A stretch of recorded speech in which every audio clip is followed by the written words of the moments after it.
This was the first time the little girl saw her mother pick her up from school. She happily announced to her classmates that she was no longer a child without a mother. Seeing her daughter like this made her mother feel deeply guilty, so she decided to make it up to her. But just as she was about to take her daughter on a trip, her wealthy boyfriend suddenly called and said he was coming to see her. To keep her past marriage from being exposed, Dahai could only tell her daughter to stay right where she was, while she went ahead to stop her boyfriend and meet him first. But after she finally calmed him down and came back, she saw her daughter alone in the middle of the road picking up a ball, and the truck driver speeding down the road realized what was happening too late.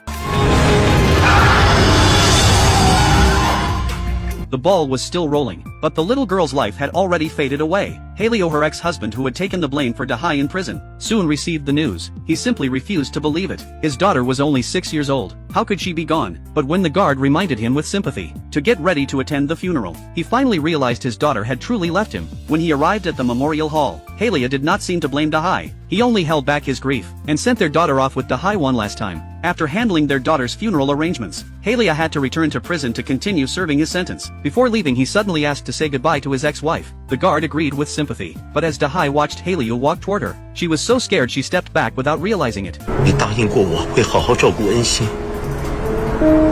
我是真的相信你，所以我才会照你希望的做。可是，你却害死了恩心，我绝对不会原谅你。你会死在我手里。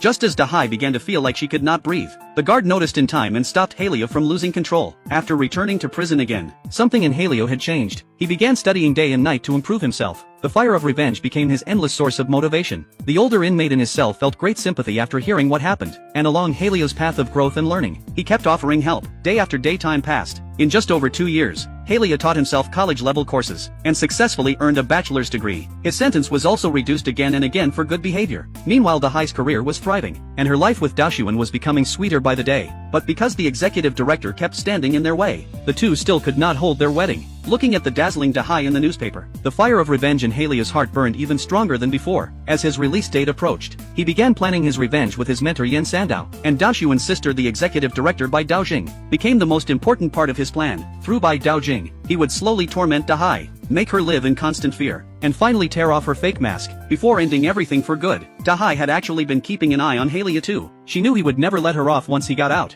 so she went to find her stepbrother who lived on the shady side of life. Misled by Dahai, her stepbrother had always believed Haleo was the one responsible for their father's death, so he was also waiting for Haleo to get out and settle the score. At the same time, Haleo's mentor Sandao was released a few days before him, and the prison had specially arranged free legal counseling for inmates being released.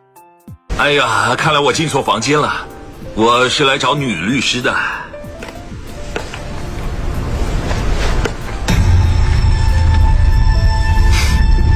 很抱歉，我是男的，请坐吧。